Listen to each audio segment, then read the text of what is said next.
નમસ્કાર વિદ્યાર્થી મિત્રો, ફરી એક વખત યુટ્યુબના માધ્યમથી ઇગ્નો વ્યાખ્યાનમાં આપનું હાર્દિક સ્વાગત છે. અત્યારે આપણે એમએના એટલે કે માસ્ટર ડિગ્રીમાં MEC 002 મેક્રો ઇકોનોમિક્સ ના પેપરમાં ચર્ચા કરીશું. આપણે જાણીએ છીએ કે એડવાન્સ ઇકોનોમિક થિયરીમાં માઇક્રો અને મેક્રો બે કન્સેપ્ટ છે, એટલે કે એકમલક્ષી અર્થશાસ્ત્ર અને સમગ્રલક્ષી અર્થશાસ્ત્ર, એની આપણે ચર્ચા કરીએ છીએ. આમાં ટોટલ તમારી ટેક્સ્ટબુક 233 પેજની છે, તમે ડાઉનલોડ કરી શકશો. ફરી વાર હું કહું, MEC 00 એટલે ફરીવાર તમે જોઈ શકશો કે MEC 002 માસ્ટર ડિગ્રીમાં MEC માસ્ટર્સ ઇન ઇકોનોમિક્સ 002 એ રીતે તમે ડાઉનલોડ કરો એટલે 233 પેજની બુક ડાઉનલોડ કરી શકશો. એમાં આજે યુનિટ 1ની ચર્ચા કરીએ છીએ. યુનિટ 1 જે છે એ ક્લાસિકલ અને કેન્સિયન એપ્રોચ વિશે વાત કરે છે. આ યુનિટનો ઓબ્જેક્ટિવ હેતુ explain the concept of aggregate demand and aggregate supply, એટલે કે કુલ માંગ અને કુલ પુરવઠો એટલે શું એનો ખ્યાલ સમજાવવો. Identify the factors influencing aggregate demand and aggregate supply, એટલે કે એગ્રીગેટ ડિમાન્ડ અને એગ્રીગેટ સપ્લાયને જે અસર કરતા પરિબળો છે એના વિશે માહિતી આપવી, એને આઈડેન્ટિફાઈ કરવો, અભિજ્ઞ કરવા. Explain the classical approach to determination of equilibrium output and prices, એટલે કે એક્સપ્લેન ધ ક્લાસિકલ એપ્રોચ એટલે કે એના વિશે પ્રશિષ્ટ ખ્યાલ શું હતો. To determination of equilibrium output and prices, સમગ્રલક્ષી ભાવ અને ઉત્પાદન નિર્ધારણમાં એ પ્રશિષ્ટ મત પ્રમાણે એની સમતુલા રાષ્ટ્રીય ઉત્પાદનનું નિર્ધારણ અને એના માટે કિંમતો, ભાવ નિર્ધારણ, સાધનના ભાવો નિર્ધારણ, એ બધી વાત એને સમજાવી. Explain the Keynesian approach to determination of equilibrium output and prices, ઉત્પાદન અને ભાવ નિર્ધારણમાં એ ક્લાસિકલ એપ્રોચ શું હતો અને કેન્સનો એપ્રોચ શું હતો, એટલી વાત આ યુનિટમાં આપણે કરવાના છીએ. Now, macroeconomics concern with the study of aggregate behavior in the economy. અર્થતંત્રનું આખું જે સમગ્રલક્ષી વર્તન જે છે એનું આપણે એનાલિસિસ કરવાનું. The need for special branch for macroeconomics arises because the hold of for the individual unit may not hold good for the aggregate. Individual unit A aggregate માટે સારું હોય કે ન પણ હોય. For example, a firm may be in position to increase its output level in the short run to meet the increased demand for the product. But if all firms want to increase their output level in the short run, it would not be possible because of the limited available of resources. Suppose say labor. એક પેઢી જો પોતાનું ઉત્પાદન વધારવાનો નિર્ણય લે તો એની જે પેઢીની વસ્તુની માંગના સંદર્ભમાં કદાચ એને માટે યોગ્ય હશે, પણ દરેક પેઢી એક સાથે જો ઉત્પાદન વધારવાનો નિર્ણય લે તો એ બધી પેઢીઓ માટે હિતકારી કે યોગ્ય ન પણ હોય. બરાબર? કારણ કે એટલા રિસોર્સિસ અવેલેબિલિટી બધાને નથી. ધારો કે લેબર, દરેકને એટલા શ્રમ મળે નહીં, કેપિટલ મળે નહીં, unless there are unemployed resources in the economy. અર્થતંત્રમાં બેરોજગાર સંસાધનો હોય તો મળે. Thus, the increase in demand may result in hike in prices without any increase in output.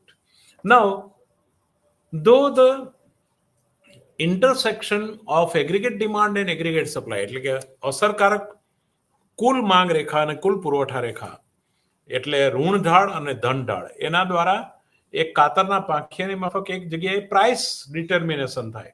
જેવી રીતે આપણે BA માં ફર્સ્ટ યરમાં ફર્સ્ટ સેમમાં જોતા હતા એવી રીતે એક જ માંગ, વસ્તુની માંગ અને પુરવઠો કિંમત નિર્ધારણ કરે, એમ aggregate demand and aggregate supply પણ એક પ્રાઇસ લેવલ, ભાવ સપાટીનું નિર્ધારણ કરે.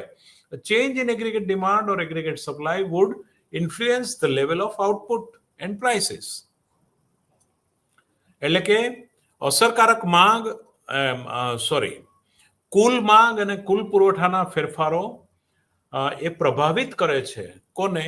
Level of output and prices, એટલે કે ઉત્પાદન અને કિંમતોના નિર્ધારણને અસર કરે છે. Economist differ on the mechanism and speed with which such change takes place in the economy. એટલે ઇકોનોમિસ્ટ, અર્થશાસ્ત્રીઓ differ on the mechanism and speed with which such change take place in economy. અર્થતંત્રમાં જે ભાવોના પરિવર્તનો જે સ્થાન લે છે એ અર્થશાસ્ત્રીઓ માટે અભ્યાસનો વિષય છે. Now differ on unit will discuss classical and Keynesian approach, એટલે કે એમાં એ ભાવ અને રાષ્ટ્રીય આવકના નિર્ધારણમાં ક્લાસિકલ અને કેન્સનો એપ્રોચ શું છે એ આપણે આમાં સમજવું છે. However we begin with some basic concept before we deal with this approach.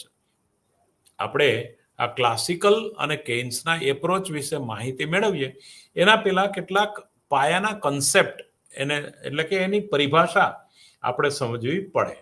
તો 1.2માં કેટલાક કન્સેપ્ટ સમજાવ્યા છે. Now, what is aggregate supply? Aggregate supply of an economy is amount of the output produced by firms in the economy. એટલે પેઢીઓ દ્વારા જે કુલ ઉત્પાદન થાય છે એનું ટોટલ એ સમજાવેલી બાબત છે. એટલે અર્થતંત્રની અંદર આપણે જો વાત કરીએ તો aggregate supply of an economy is the amount of output produced by firm in the economy with the objective of profit and maximization. Firms decide on the quantity of output and supply to the market. બજારની અંદર જે પુરવઠો આપવામાં આવે છે, the total output produced demand upon the factors level of input and level of technology. એટલે કે technical અત્યારની દાખલા તરીકે ટેકનિકલ પરિસ્થિતિ શું છે, કેટલા આધુનિક મશીનો ઉપયોગમાં લઈએ છીએ, ટેકનોલોજીની વર્તમાન પરિસ્થિતિ અને ઇનપુટ એટલે કે જે ઉત્પાદનના નિક્ષેપો એની વર્તમાન પરિસ્થિતિ, આ બે ઉપર બજારના પુરવઠાનો આધાર છે. The demand for input by firms depend upon the input prices, એટલે કે એ ઉત્પાદનના સાધનોની માંગનો આધાર ઉત્પાદનના સાધનોના ભાવો પર રહેલો છે, એની કિંમતો કેટલી છે. We assume that there are two primary factors, labour and capital. આપણે શ્રમ અને મૂડી આ બે પ્રાથમિક ક્ષેત્રના સંદર્ભમાં આ વાતને સમજવા પ્રયત્ન કરીએ. Used in the production process, એટલે કે ઉત્પાદનમાં ખરેખર તો ઉત્પાદનના 4 સાધનો, જમીન, મૂડી, શ્રમ, નિયોજક. પણ મૂડી અને શ્રમ એ બે વેરિયેબલ તરીકે આપણે લઈ શકીએ. જમીન ફિક્સ છે અને નિયોજકને ફિક્સ છે, એટલે એને આપણે લેતા નથી. એટલે જ્યારે આપણે એનાલિસિસ કરીએ છીએ, મેથેમેટિકલ એનાલિસિસ કરીએ કે અર્થતંત્રનું વિશ્લેષણ કરીએ, ત્યારે મૂડી અને શ્રમને ઉત્પાદનના સાધન તરીકે માની અને આપણે એનું વિશ્લેષણ કરીએ છીએ. Of these two input, labour is supplied by household while capital is stock of equipment and structure used in production and available in the market. એટલે કે લેબર જે છે સપ્લાયડ બાય હાઉસહોલ્ડ, શ્રમનો પુરવઠો ઘરમાંથી આવે છે, ઘરગથ્થુ હોય છે.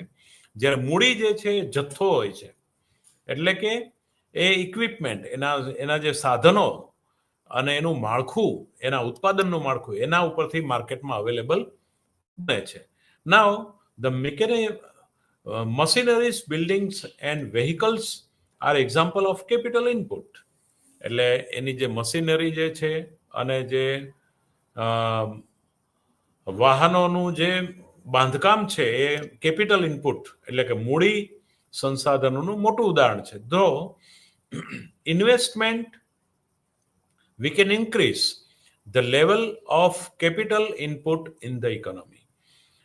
ઇન્વેસ્ટમેન્ટ એટલે મૂડીરોકાણ, we can increase, મૂડીરોકાણ આપણે વધારી શકીએ છીએ. ક્યારે? The level of capital input in the economy. Capital input મૂડીના નિક્ષેપનો આપણે વધારો કરીને. On the other hand labour supply depends on population growth.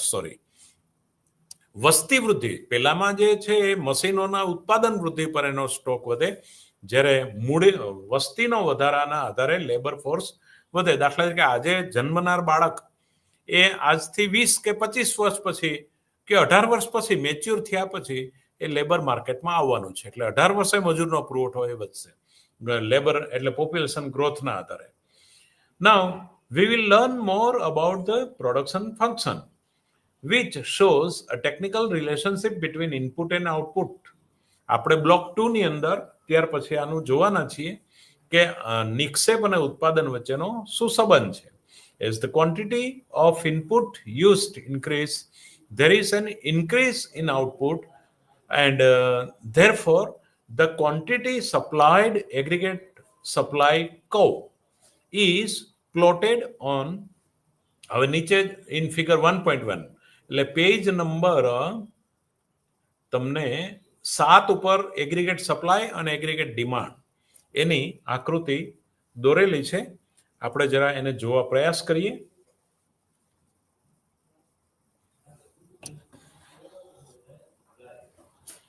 એક અક્ષ પર equilibrium of price and output, એટલે કે આ એક અક્ષ પર ભાવ અને ઉત્પાદનની સમતુલાને બતાવી છે, અને વાય અક્ષ પર આપણે પ્રાઇસ ભાવોને લીધા છે. ઇક્વિલિબ્રિયમ આઉટપુટ એટલે કે આઉટપુટ આપણે અહીંયા માપીએ છીએ આઉટપુટ, અને પ્રાઇસ આપણે અહીંયા માપીએ છીએ. એગ્રીગેટ સપ્લાય કહો પોઝિટિવ સ્લોપ વાળી છે, કુલ પુરવઠા રેખા એગ્રીગેટ સપ્લાય કહો. એગ્રીગેટ ડિમાન્ડ કહો નેગેટિવ સ્લોપ વાળી છે. હવે એમાં ચેન્જ થઈને સમતુલામાં શું ફેરફાર થાય છે એ વસ્તુ સમજવા આપણે પ્રયાસ કરીએ છીએ. પેજ નંબર 7 પર આ ફિગર ડ્રો કરેલી છે. Now equilibrium output and price. It is mentioned above that aggregate supply curve is upward sloping. એટલે કે એગ્રીગેટ સપ્લાય કર્વ હકારાત્મક ઢાળવાળી છે in the short run, ટૂંકા ગાળામાં, while aggregate demand curve is downward sloping, એ ઋણ ઢાળવાળી છે. Though the intersection of aggregate supply and aggregate demand curves, we obtain equilibrium level of output. એટલે કે P1 પ્રાઇસ એ Q1. જો હું તમને બતાવું છું ફિગરમાં, અહીંયા સમતુલા આવે છે. એ P1 પ્રાઇસ અને Q1 આઉટપુટ. OQ1 આટલું આઉટપુટ છે અને આટલી પ્રાઇસ છે. આટલા P1 ભાવે અસરકારક કુલ માંગ અને કુલ પુરવઠા રેખા એકબીજાને છેદે છે, અને ત્યાં Q1 OQ1 જેટલું આઉટપુટ મળે છે અને OP1 જેટલો ભાવ છે. એટલે અહીંયા કુલ માંગ અને કુલ પુરવઠા દ્વારા આપણે સમતુલાની વાત કરીએ છીએ. Supply of and demand for labour, એટલે કે માંગ જે છે શ્રમની માંગ અને પુરવઠો.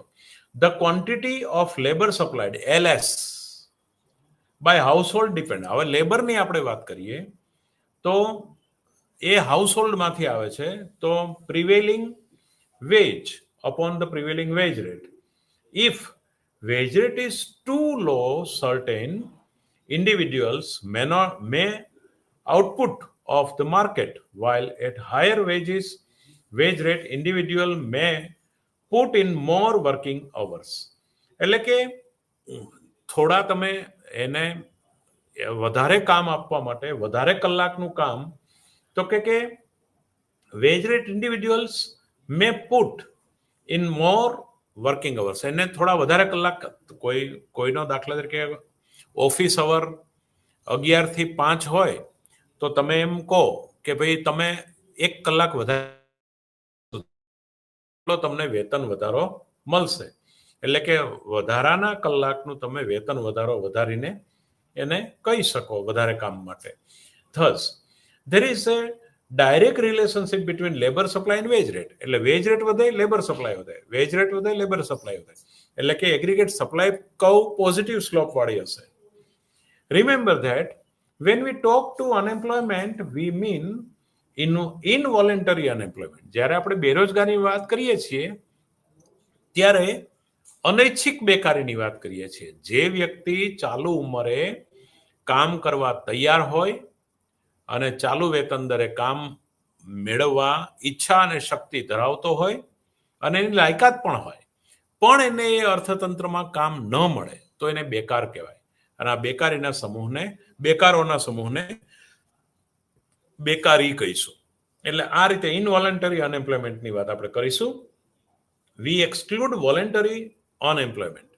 સ્વૈચ્છિક રીતે જે લોકો હાલના તબક્કે પોતાની ઈચ્છા પ્રમાણે બેકાર રહે છે તો એની આપણે વાત કરતા નથી. The labor force or workforce is the sum of employed and unemployed person. એટલે કે રોજગારીમાં જે આવેલા છે અને બેરોજગાર જે લોકો છે એનો સરવાળો કરો એ વર્કફોર્સ છે total. Unemployment rate is defined as percentage of labour that is not employed. એટલે કે જે લોકો કામ કરવાની ઈચ્છા, શક્તિ, વૃત્તિ ધરાવે છે અને જેને કામ નથી મળતું. ધારો કે 100%માંથી 25%ને કામ મળ્યું અને 75% ના મળ્યું તો બેકારીનો દર આપણે 75% કહીશું. એટલે આ તો એક માત્ર ઉદાહરણ છે તમારી સામે. The quantity of labour demand LD is downward sloping curve wage rate. એટલે કે વેતન દરો ઘટવા સાથે મજૂરો માર્કેટ એ જે તે વસ્તુનું પ્રોડક્શનનું માર્કેટ છોડીને બીજું કામ કરશે. So by interaction of the supply and demand curves of labour, the equilibrium wage rate is determined. Wage rate can be measured in nominal or real term. By nominal wage rate, W, we mean wage accounted in the money term. એટલે કે વેતન દરોને આપણે નાણાના સંદર્ભમાં માપીએ છીએ. એટલે કે W upon P, price level. એટલે કે on the other hand, by real wage rate, we mean national wage adjusted for price change. That is W divided by P. જો પ્રાઇસ વધે તો રિયલ વેજ રેટ ઘટે. તો W ને આખા રાષ્ટ્રીય વેતન દરને તમે W ને P વડે ભાગો એટલે તમને વાસ્તવિક વેતન દર મળે. Thus, if there is an increase in price level P, the nominal wage rate does not increase, then there is decrease in real wage. જો ભાવ સપાટી વધે એનો અર્થ કે યોર ડિનોમિનેટર એટલે કે ન્યુમરેટરની વેલ્યુ ઘટશે, કેમ કે ડિનોમિનેટર મોટું થાય છે એટલે પ્રાઇસ લેવલ મોટું થાય છે અને અંશ નાનું રહે છે અથવા સ્થિર રહે છે તો જવાબ નાનો આવશે. એટલે કે W upon P ઘટે છે અર્થ કે એગ્રીગેટ તમારું વેતન દર જે છે એ વાસ્તવિક વેતન દર ઘટે છે કારણ કે ભાવ સપાટી વધે છે માટે. Now, aggregate demand. In macroeconomics, we use the term aggregate demand is include the total demand for goods and services produced in economy. એટલે કે જે અર્થતંત્રની અંદર કુલ વસ્તુઓ અને સેવાઓનું સર્જન થાય છે એની માંગ, કુલ વસ્તુ અને સેવાઓના સર્જન જે થાય છે એની માંગને AD એગ્રીગેટ ડિમાન્ડ કહીશું. કુલ માંગ. Aggregate demand is an inverse function in prices depicted by the downward sloping curve. એટલે કે ઋણ ઢાળવાળી છે. કેમ કે ભાવ વધવાની સાથે એગ્રીગેટ ડિમાન્ડ ઘટશે. એટલે બહુ દેખીતું છે કે thus as price increasing aggregate demand will decrease. Now aggregate demand is viewed in terms of expenditure or spending on goods and services. There are 4 major components aggregate demand. aggregate demand નક્કી કરનારા 4 પરિબળો છે. અર્થતંત્રમાં જે વસ્તુનું સર્જન થાય છે, ઉત્પાદન થાય છે એની માંગ કરે એવા 4 પરિબળો, એને 4 પરિબળો નક્કી કરે છે. નંબર 1, કન્ઝમ્પશન એક્સપેન્ડિચર, વપરાશી ખર્ચ કેટલો છે. જો મિત્રો મેક્રો ઇકોનોમિક્સમાં આ બધાની આપણે જરૂર છે કારણ કે એગ્રીગેટ ડિમાન્ડ કહું જે મંદીને દૂર કરવા માટે જે વસ્તુ વપરાશને અસર કરતું પરિબળ, વપરાશ કેમ નથી? કારણ કે આવક નથી. આવક વધારવા માટે રોજગારી વધારવી પડે. તો એટલા માટે કેઇન્સે આપણે યુજીમાં શીખ્યા હતા કે સરકાર ખાડા ખોદાવીને પણ પુરાવે પણ લોકોને રોજગારી આપે. તો એ કન્ઝમ્પશન એક્સપેન્ડિચર એટલે આ સમગ્ર લક્ષી માંગની દિશાનું નક્કી કરનારું પહેલું પરિબળ કન્ઝમ્પશન એક્સપેન્ડિચર. 2, ઇન્વેસ્ટમેન્ટ એટલે કે મૂડીરોકાણ. મૂડીરોકાણ કોના પક્ષે છે? નિયોજકોના પક્ષે. કન્ઝમ્પશન એક્સપેન્ડિચર કોના પક્ષે છે? ગ્રાહકોના પક્ષે. ગવર્મેન્ટ એક્સપેન્ડિચર સરકારી ખર્ચથી પેલો ગેપ પૂરાય છે. અને નેટ એક્સપોર્ટ્સ એટલે કે આયાતોમાંથી નિકાસોને બાદ કરતા જે વધારાની નિકાસો, જે સરપ્લસ નિકાસો છે એ, એટલે કે Y is a C plus I plus G plus X minus M. This is a one demand equation. એટલે કે Q D is equal to, this is macroeconomics equation, Q quantity demanded is equal to C consumption plus I investment plus G government expenditure plus export minus import. એટલે કે net export આ જે છે એ quantity demanded એટલે માંગ બાજુનું સમીકરણ, એક મેક્રો સમીકરણ, સમગ્ર લક્ષી સમીકરણ આ રીતે તૈયાર થાય છે. આ રીતે તૈયાર થયું. વેર QD is the aggregate demand, C is consumption expenditure, I is the investment, G is the government expenditure, X is the export, M is the import. Thus X minus M indicate net export એટલે કે શુદ્ધ નિકાસોને વર્ણવે છે. Thus do not get include in figure 1.1 the behavior of these constituents will be discussed later. આને આપણે પછી ચર્ચા કરીશું, કારણ કે કેઇન્સનો આવક અને રોજગારીનો સિદ્ધાંત આપણે સમજીશું ત્યારે ઇક્વિલિબ્રિયમ આઉટપુટ અને પ્રાઇસ કેવી રીતે નક્કી થાય છે બાય એગ્રીગેટ સપ્લાય એન્ડ ડિમાન્ડના સંદર્ભમાં મેં તમને હમણાં આકૃતિ દોરેલી આકૃતિ સમજાવી છે. તો એ આકૃતિમાં AS1 is the line, aggregate supply ની લાઈન છે. AD1 is the aggregate demand ની લાઈન છે. અને AS1 અને AD1 જ્યાં છેદે છે એ વખતે Q1 equilibrium of level of output નક્કી થાય છે અને P1 is the price. Suppose there is a downward shift in aggregate demand for AD1 to AD2. એટલે કે એગ્રીગેટ ડિમાન્ડ કર્વ જે છે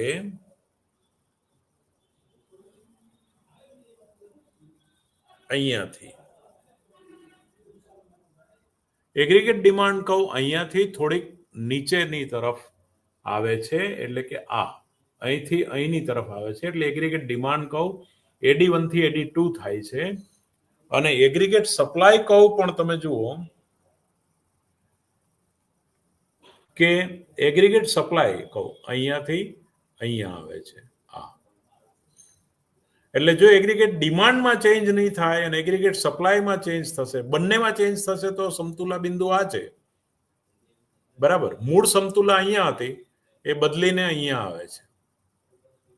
બરાબર, એ વળી પાછું તમે જો એગ્રીગેટ ડિમાન્ડ, તો એને આપણે સમજવા અલગ અલગ ઇક્વિલિબ્રિયમ સમજવાના પ્રયાસ કરીએ તો શું કહે છે? Suppose there is a downward shift in aggregate demand from AD1 to AD2 એટલે નીચેની તરફ રેખા આવે છે એક્સ અક્ષ તરફ, due to change in level of its component એટલે કે એના ઘટકોના ફેરફારને કારણે ધારો કે માંગ ઘટે છે તો ઓટોમેટિક આઉટપુટ ઘટશે.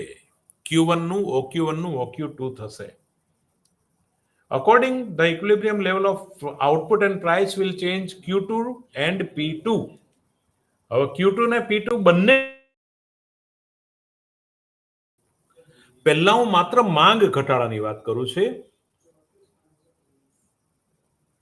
AD1 માંગ AD2 થાય છે અને સપ્લાયમાં કોઈ ફેરફાર નથી થતો, ત્યારે આ Q1 થી Q2 આટલું આઉટપુટ ઘટ્યું અને P1 ટુ P2 આટલી પ્રાઇસ ઘટી. આટલું આઉટપુટ પણ ઘટે છે અને પ્રાઇસ પણ ઘટે છે. હવે આ તો કેવી પરિસ્થિતિ કે એક બાજુ ભાવો પણ ઘટે છે પણ ઘટે છે, માર્કેટમાં ડિમાન્ડ ઘટે છે માટે ભાવો પણ ઘટે છે અને ડિમાન્ડ પેલું ક્વોન્ટિટી પણ ઘટે છે. Certain question may be shaping up in your mind at this point. How soon does such a change in output level take place? એટલે કે આ ઉત્પાદનના સ્તર ને એ કેવી રીતે, હાઉ ડઝ સચ અ ચેન્જ એ કેવી રીતે સ્થાન લેશે? What is the impact of સચ અ change on the level of employment? એટલે કે રોજગારીના સ્તરમાં પણ એ કેવી રીતે ચેન્જ થશે? તો if Q1 represents full employment equilibrium, જો Q1 જે છે એ ફૂલ એમ્પ્લોયમેન્ટનું પ્રતિનિધિત્વ કરતું હોય, OQ1 એટલે વધારે ઉત્પાદન વાળું, AD1 વાળું, એગ્રીગેટ ડિમાન્ડ 1 માંગ રહે અને AS1 ના ઇક્વિલિબ્રિયમ પોઈન્ટ ઉપર જે નેશનલ ઇન્કમનું ઇક્વિલિબ્રિયમ આવ્યું એ Q1 હોય, તો ફૂલ એમ્પ્લોયમેન્ટ ઇક્વિલિબ્રિયમ હોય, does the economy ever regain in full employment output level?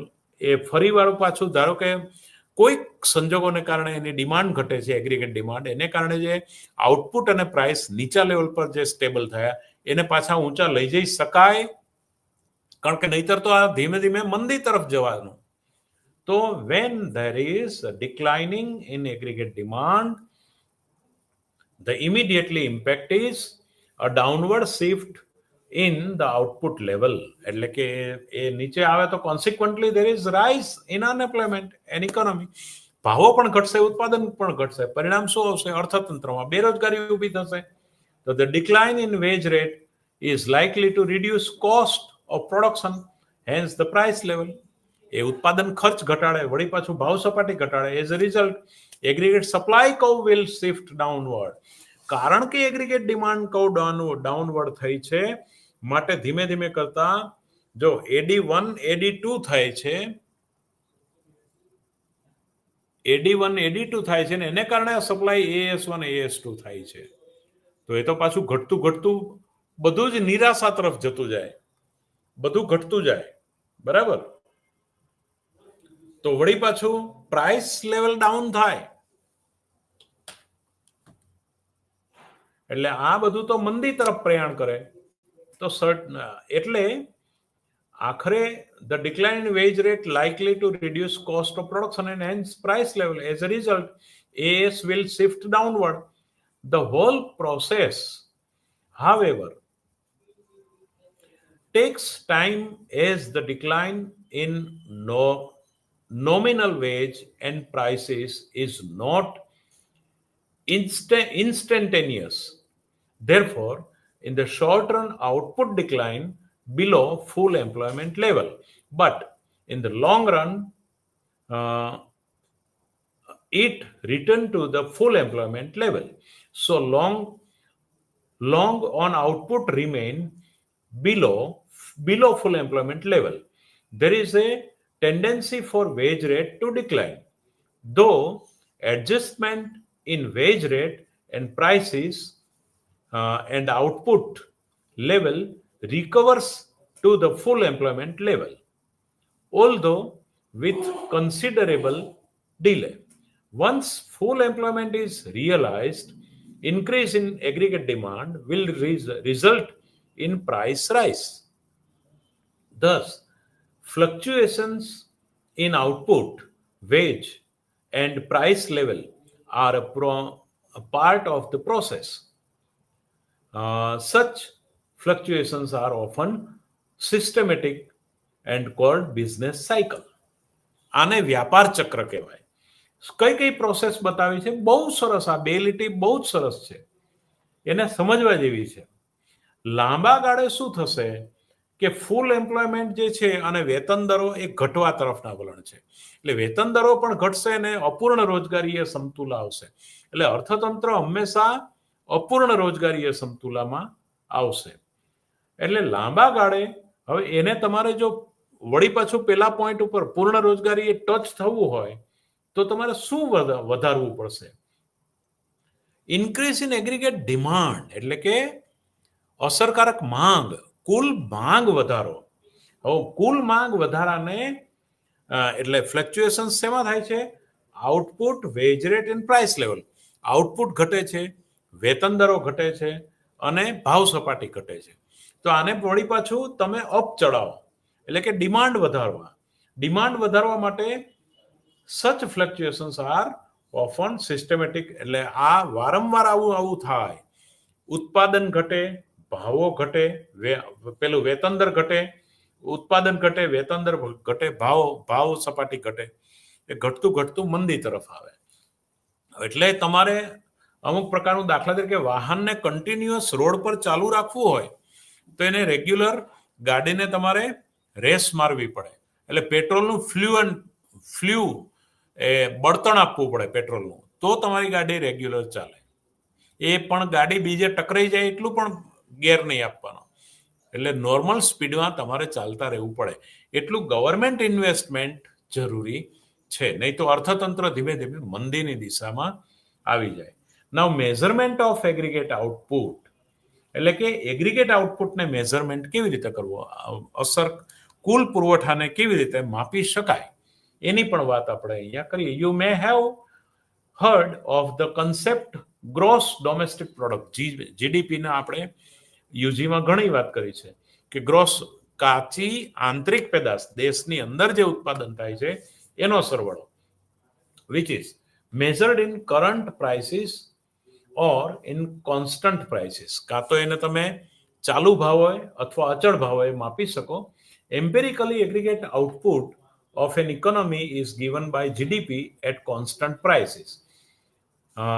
વાસ્તવિક રીતે આપણે જોઈએ તો એગ્રીગેટ આઉટપુટ જે છે, કુલ પુરવઠો જે છે અર્થતંત્રનો, એ સ્થિર ભાવોએ જ આપવામાં આવે છે. Thus GDP at market price represent P into Q, એટલે કે ભાવ સપાટી ગુણ્યા ઉત્પાદન.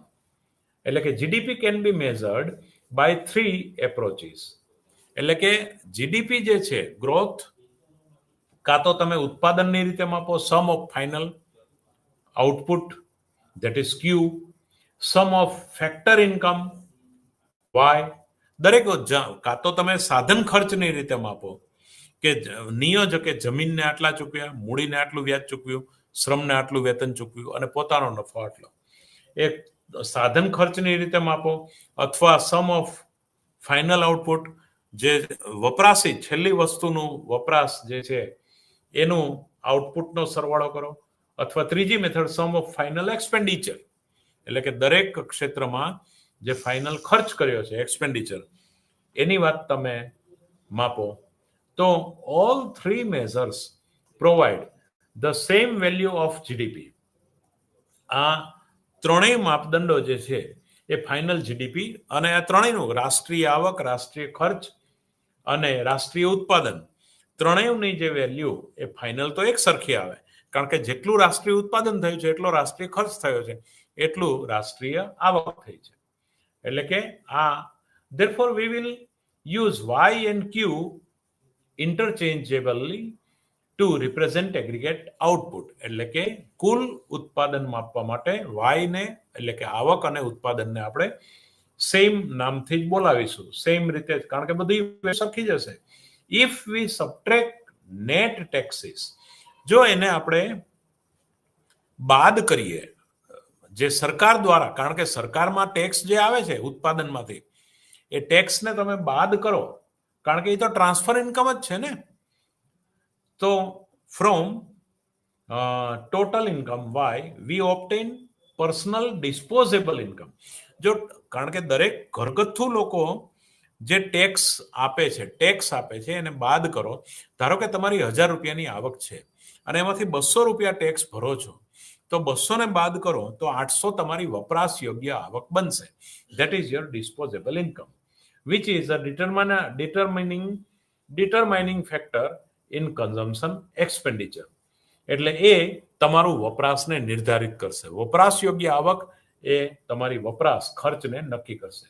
while dealing with time series data, we would use subscribed T to represent time period. So CT -1, T-1 એટલે ગયા વર્ષનું.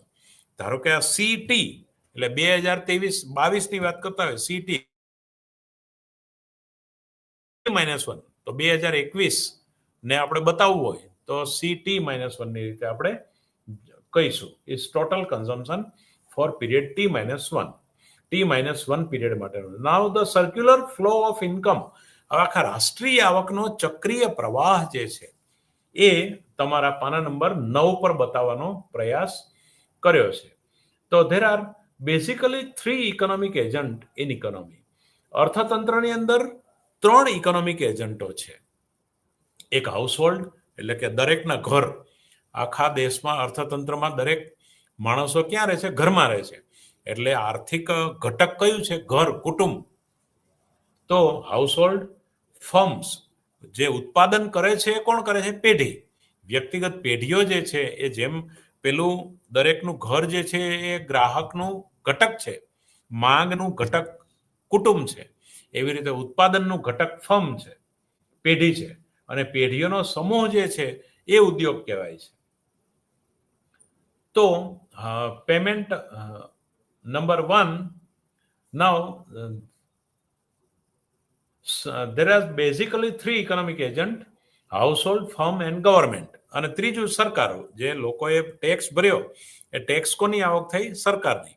તો સરકાર કેટલો ખર્ચ વ્યક્તિગત રીતે, આપણે ઘઉં ખરીદવા, પેટ્રોલ ખરીદવું, ગાડી ખરીદવી, મકાન ખરીદવું, એ હાઉસહોલ્ડ ખર્ચ કરે છે. ગવર્મેન્ટ ઓવરબ્રિજો બાંધે છે, મૂડીરોકાણ કરે છે, દરેકને પગાર આપે છે, એ સરકારી ખર્ચ થયો. અને ફર્મ, પેઢીઓ જે છે જમીનને ભાડું આપે છે, મૂડીને વ્યાજ આપે છે, શ્રમને વેતન આપે છે, એ પેઢીઓનો ખર્ચ થયો. એટલે household, firms and government. The household received income by the selling their labour and capital input. કાં તો એ શ્રમ વેચે છે, આખો દિવસ કામ કરીને બદલામાં પગાર લે છે, એટલે કે એ પોતાનું ઉત્પાદન વેચે, અથવા કેપિટલ, મૂડી વ્યાજે આપે છે નિયોજકને, અને એ the factor market. This income is used on 3 head. એટલે કે આ આવક 3 હેડ હેઠળ વપરાય છે. એક તો payment of taxes to the government, એટલે કે કરવેરાની ચૂકવણી, સરકારને કરવેરાની ચૂકવણી. 2, consumption of goods and services, એટલે કે વસ્તુઓ અને સેવાઓનો વપરાશ. અને 3, સેવિંગ્સ થ્રુ ફાઇનાન્શિયલ માર્કેટ, એટલે કે નાણાં બજાર દ્વારા જે બચત થાય છે એ. Firms use the revenue obtained by selling goods and services for factor payments. એટલે દરેક ઉત્પાદનના ઘટકોને, ઉત્પાદનના સાધનોને જે પેમેન્ટ આપવામાં આવે છે એ. તો firms use revenue obtained by the revenue. Firms જે છે એ રેવન્યુ ક્યાંથી જનરેટ કરે છે? સેલિંગ ગુડ્સ, વસ્તુઓને વેચીને, અને સર્વિસ ફોર ફેક્ટર પેમેન્ટ, એટલે કે પોતે ફેક્ટર્સ, જમીન, મૂડી અને શ્રમને પેમેન્ટ કરે છે. વસ્તુ વેચીને આવક મેળવે છે અને જમીન, મૂડી અને શ્રમને પેમેન્ટ કરે છે. આ ફર્મનું આખું ઇકોનોમી છે.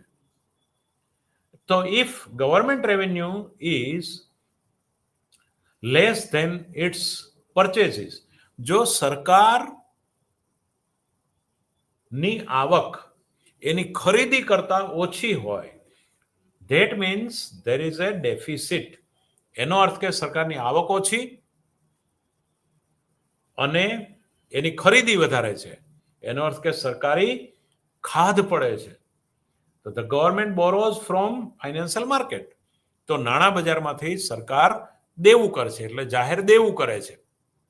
સરકાર પોતાની આવકને પહોંચી વળવા માટે જાહેર ઋણ, અને આપણે જાણીએ છીએ જાહેર ઋણ 2 પ્રકારના: એક તો વિદેશી ઋણ અને બીજું દેશનું આંતરિક દેવું અને બાહ્ય દેવું. તો આ રીતે આપણે આખો એનો સ્ટડી કરીએ છીએ. તો તમે જુઓ કે 3 મેઇન ફેક્ટર્સ અહીંયા પેજ નંબર 9 પર આ વસ્તુ હું સમજાવી રહ્યો છું. અહીંયા હાઉસહોલ્ડ છે, અહીં ગવર્મેન્ટ છે, ને અહીંયા ફર્મ છે. 3 તમારો પાયો છે,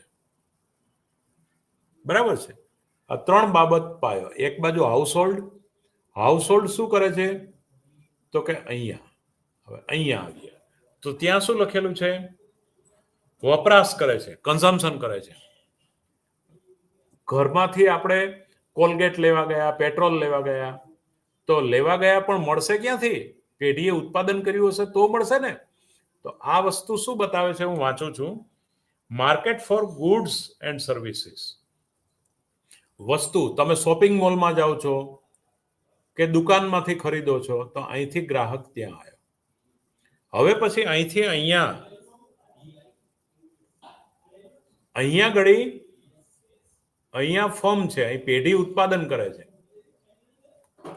હવે એ પેઢી ઉત્પાદન કરે છે એ market for factors of production. અહીંયા શેનું બજાર છે? જમીન, મૂડી અને શ્રમનું. આ પેઢી છે એ શું કરશે? જમીનદાર પાસેથી જમીન ને ભાડું આપશે, મૂડીપતિને વ્યાજ આપશે અને શ્રમને વેતન આપશે. પેઢી આ રીતે ખર્ચ કરે છે. બરાબર. આ લોકો નોકરી કરવા ક્યાં જાય છે? પેઢીમાં. અને બદલામાં વળતર શું મળશે? ભાડું, વેતન અને વ્યાજ.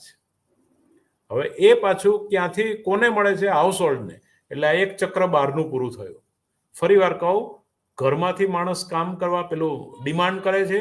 શેની ડિમાન્ડ કરે છે? વસ્તુ સેવાની. એ ક્યાં બને છે? ફર્મમાં, પેઢીમાં. પેઢી શું આપશે? ચૂકવણી કરશે જમીન, મૂડી અને શ્રમને, ભાડું, વેતન અને વ્યાજની. આ બહારનું ચક્ર. રેડી? હવે અંદરનું ચક્ર. હવે ગવર્મેન્ટ એનો રોલ છે. જો હાઉસહોલ્ડ સેવિંગ્સ, ઘરગથ્થુ માણસો શું કરે છે? આ ઘરગથ્થુ માણસો બચત કરે છે. હાઉસહોલ્ડ સેવિંગ્સ એટલે કે બચતો કરે છે. એ બચતો શેની કરે છે? બચતો કરે છે એટલે ફાઇનાન્શિયલ માર્કેટ. ધારો કે 100 રૂપિયામાંથી 200 રૂપિયા બચાવો છો અને 800 રૂપિયાનું ખાવ છો, તો 200 રૂપિયા ક્યાં તમે બેંકમાં મૂકવા જાઓ છો? એ ફાઇનાન્શિયલ માર્કેટ છે. આ હાઉસહોલ્ડ ફાઇનાન્શિયલ માર્કેટમાં બચત કરે છે. આ કોને લોન કે ધિરાણ આપશે? અહીંયા market for goods and services. બરાબર. એટલે કે આ લોકો લોન લઈ જાય છે. જો આ જે પેઢીવાળા છે એ લોન લેવા આવે છે. એ કોની? કુટુંબની બચતોની લોન આ લોકો પેઢીવાળા લઈ જાય છે. રેડી? આ પેઢીવાળા અહીંથી પૈસા લઈ જાય છે અને ફર્મ પ્રોડક્શન કરે છે. બદલામાં જમીન, મૂડી, શ્રમને ભાડું, વેતન, વ્યાજ આપે છે. બરાબર. આ બહારનું ચક્ર. અંદરનું ચક્ર, હાઉસહોલ્ડે બચત કરી, ફાઇનાન્શિયલ માર્કેટ. ફાઇનાન્શિયલ માર્કેટમાંથી આ લોકોએ લોન લીધી અને દુકાન નાખી, પોતાની ફેક્ટરી કરી. આ બધું. રેડી? હવે એમાં ગવર્મેન્ટ રોલ. ગવર્મેન્ટ શું કરે છે? હાઉસહોલ્ડ એક બાજુ શું કરશે? જુઓ, હાઉસહોલ્ડ જે છે એ એક બાજુ ટેક્સ પણ ભરશે ને એક બાજુ બચત પણ કરશે. 200 રૂપિયા બચાવ્યા અને 100 રૂપિયા ટેક્સ ભર્યો તો સરકારની આવક 100 રૂપિયા થઈ. હવે સરકાર પાછું આ લોકો માટે જ વાપરશે, કલ્યાણ માટે. બરાબર. સરકાર ઓવરબ્રિજ બનાવશે, નર્મદા યોજના કરશે, બધાને પગારો આપશે, એ ખર્ચ કરે છે. અહીં આ ગવર્મેન્ટ છે. રેડી? એટલે આખું સર્કલ તમને બહુ મસ્ત રીતે સમજાય છે. તો આ રીતે આપણે આખી વાતને સમજીએ. Circular flow of income. આવકનો ચક્રીય પ્રવાહ આ રીતે ચાલતો રહે છે કે ઘરગથ્થુ લોકો ડિમાન્ડ કરે છે અને ડિમાન્ડ ફર્મમાં કરે છે. ફર્મ ક્યાંથી? ફર્મ ચીજ વસ્તુઓ બનાવે છે. એના માટે કોને કામ પર રાખે છે? જમીનદાર પાસેથી જમીન ભાડે લે છે, મૂડીપતિ પાસેથી મૂડી વ્યાજે લે છે, શ્રમિકોને વેતન આપે છે, બદલામાં ઉત્પાદન કરે છે, ઉત્પાદન વેચાણ કરે છે, વેચાણમાંથી પેઢીને નફો વધે છે, એ માલિક પોતાની આવક તરીકે રાખે છે. બીજી બાજુ ઘરગથ્થુ લોકો શું કરે છે? બચતો પણ કરે છે. બચતો ક્યાં કરે છે? બેંકમાં કરે છે. બેંકવાળા શું કરે છે? લોન આપે છે. ફાઇનાન્શિયલ માર્કેટ શું કરે છે? લોન આપે છે. એમાંથી શાક સર્જન ને તેજી, મંદિર. એટલે વ્યાપાર ચક્રો આખા ઉદ્ભવે છે. આગળ આપણે સમજાય એ રીતે. હવે બીજી બાજુ ગવર્મેન્ટને ટેક્સ પણ ભરે છે. ખરેખર તો એ માણસે પોતે કરેલા કામનું ઉત્પાદન જ છે. એ ગવર્મેન્ટને ટેક્સ આપે છે. હવે ગવર્મેન્ટને ટેક્સ આપશે એટલે ગવર્મેન્ટ પરચેઝિસ કરશે માર્કેટમાંથી. દાખલા કે ઓવરબ્રિજ બનાવવો છે તો ડામર ખરીદવો પડશે, કપચી ખરીદવી પડશે, નર્મદા યોજના બનાવવી છે, નર્મદા યોજનામાં કેનાલો બનાવવી છે, સિમેન્ટોની ખરીદી કરવી પડશે, બધા ટેન્ડરો ભરાવવા પડશે. બરાબર. એટલે એ સરકાર એક બાજુ મોટો ઉત્પાદક છે તો બીજી બાજુ મોટો ગ્રાહક પણ છે. બરાબર. એને બધું ખરીદવાનું પણ થાય છે. તો ગવર્મેન્ટ આ રીતે. અને જો સરકારની આવક કરતા ખર્ચ વધી જાય તો સરકારની ડેફિસિટ ગણાય. એની ટેક્સ કરતા એનું વધી જાય છે. અને ફાઇનાન્શિયલ માર્કેટમાંથી પૈસા લઈ જાય છે અને ઇન્વેસ્ટમેન્ટ કરે છે ખાનગી લોકો. એટલે આ આપણે આખો આ સર્ક્યુલર ફ્લો છે. શેનો? આ સર્ક્યુલર ફ્લો શેનો છે આખો?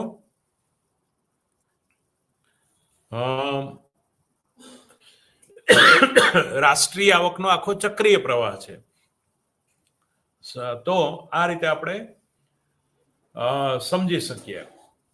Thus, there is a circular flow of income and expenditure from the economic agent to other in the closed economy. બંધ અર્થતંત્રની અંદર આ સમજાય છે. If foreign trade is allowed, જો વિદેશ વેપારને તમે આમાં ઇન્ક્લુડ લો તો નેટ એક્સપોર્ટ ગણવી પડે. જો વિદેશમાં આયાતો વધી ગઈ હોય, નિકાસો ઘટેલી હોય, તો તમારે ખાધ એટલે તમારે રાષ્ટ્રીય આવકમાંથી બાદ કરવી પડે.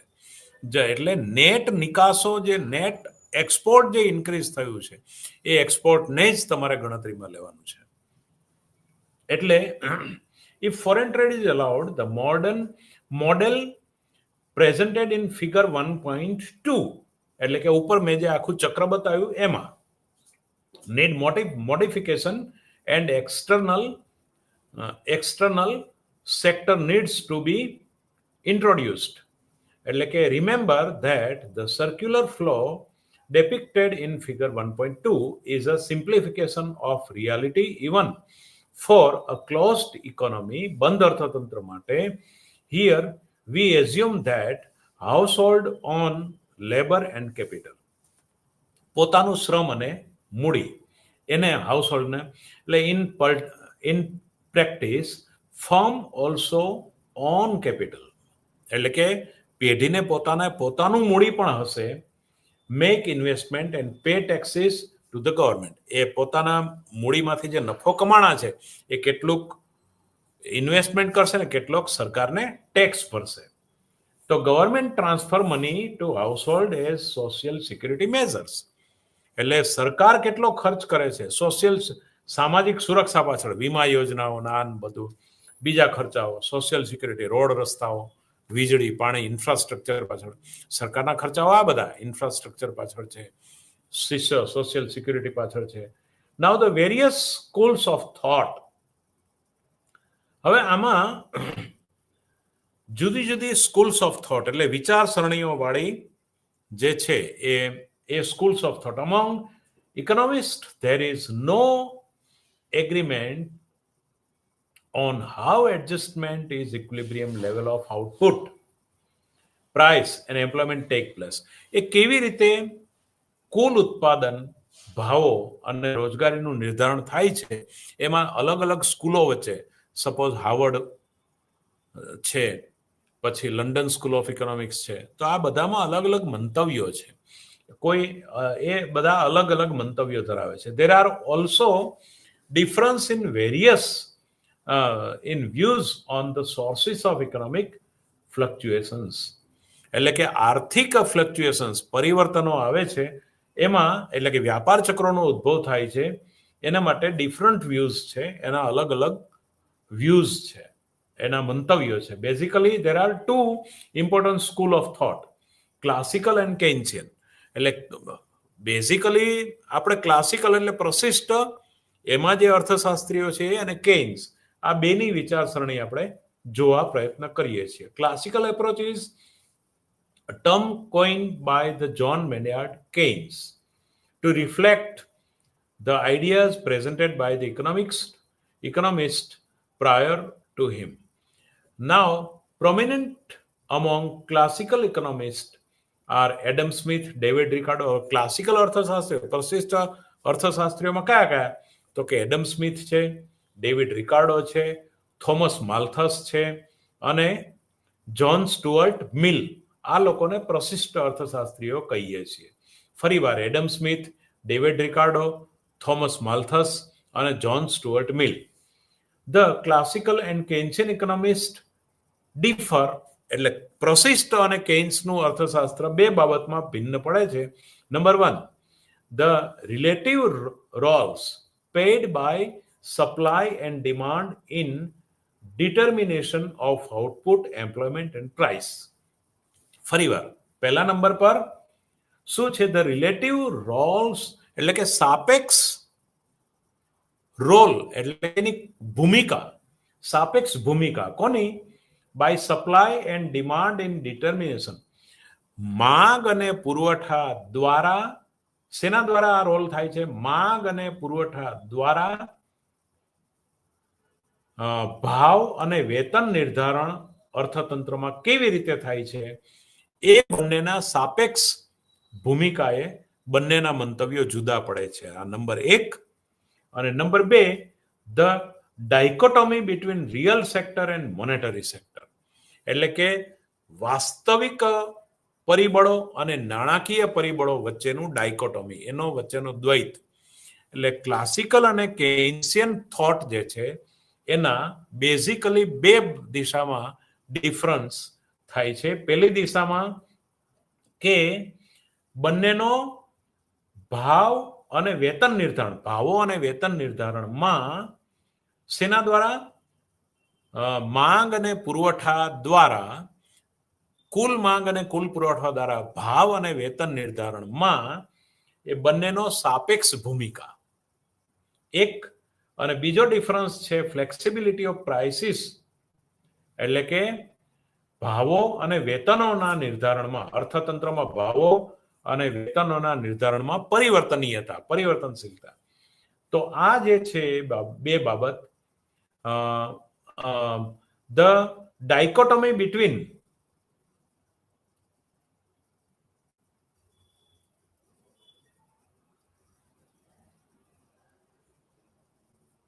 Between real sector and monetary sector, એટલે નાણાકીય પરિબળો અને વાસ્તવિક પરિબળો વચ્ચેનો દ્વૈત, ભાવો અને વેતનોની પરિવર્તનીયતા, અને ત્રીજું relative role played by the supply and demand in determination of output and employment. એટલે કે જો આ ત્રણ ક્ષેત્રોમાં જોઈએ તો રોજગારી, ઉત્પાદન અને ભાવના નિર્ધારણમાં માંગ અને પુરવઠા દ્વારા જે ભાવ નિર્ધારણ થાય છે, એ પહેલા ક્લાસિકલ અર્થશાસ્ત્રીઓ પુરવઠો દ્વારા માંગ ઉદ્ભવે છે એવી વાત કરે છે, જ્યારે કેઇન્સ આ પહેલી બાબતમાં અસરકારક માંગ વધારવા એવી વાત કરે છે. એટલે પહેલી બાબતમાં આ ડિફર પડે છે, કેઇન્સ અને પ્રશિષ્ટ મંતવ્ય. બીજો, ધ ફ્લેક્સિબલ, ભાવો અને વેતનો સંપૂર્ણ પરિવર્તનશીલ છે, આવું ક્લાસિકલ અર્થશાસ્ત્રીઓ માને છે, જે કેઇન્સ માનતા નથી. કારણ કે વેતનો એકવાર વધે પછી ઘટતા નથી, આગળ ઉપર આપણે જોઈશું. ભાવો પણ એકવાર વધે પછી ઘટતા નથી. જો આ સંપૂર્ણ પરિવર્તનશીલ હોય તો તમારું પ્રશિષ્ટ તર્ક સાચું છે, નહીં તો પ્રશિષ્ટ તર્ક સાચું પડે નહીં. અને ત્રીજો જે છે એ ડાયકોટોમી, એટલે દ્વૈત છે, નાણાકીય પરિબળો અને વાસ્તવિક પરિબળોની વચ્ચે. એટલે નાણાવાદ, આખો જે ફ્રીડમેનનું ટ્વિસ્ટ થયું, એ પ્રશિષ્ટ અર્થશાસ્ત્રને પાછું લાવવા માંગતા હતા એ આખું. એટલે વિદ્યાર્થી મિત્રો, આજનું લેક્ચર મેક્રો ઇકોનોમિક્સમાં મારી દ્રષ્ટિએ જો તમે પહેલેથી છેલ્લે સુધી સરસ રીતે આખું સમજો, વારંવાર સાંભળીને સમજો, આખો બેઝિક કન્સેપ્ટ તમારો મેક્રો ઇકોનોમિક્સનો બહુ જ ક્લિયર થઈ જશે. એટલે વિદ્યાર્થી મિત્રો, એકવાર ના સમજાય તો બીજી વાર સાંભળવું, બીજી વાર ના સમજાય ત્રીજી વાર, બીજી વાર ના સમજાય તો ત્રીજી વાર સાંભળવું. આ રીતે થોડું તમે સાંભળશો અને એનું તમને લિંકેજ મળશે આખું, એમાં તમે આખું તમારું માઇન્ડ એમાં જોડાશે, તો એને આખું એ જોઈન્ટ મેમરી બહુ સારી તમને મેક્રોમાં માસ્ટરી આવશે. Now in fact Keynesian economic, એટલે આમાં જે છે એ basic, the mainstay of classical economics has basic assumption that supply creates its own demand. પહેલી બાબતમાં જે કેઇન્સ થી જુદું પડે છે કે પુરવઠો સ્વયં તેની માંગ સર્જે છે. આ જે છે એ શેનો બજારનો નિયમ હતો. The Keynesian economist rule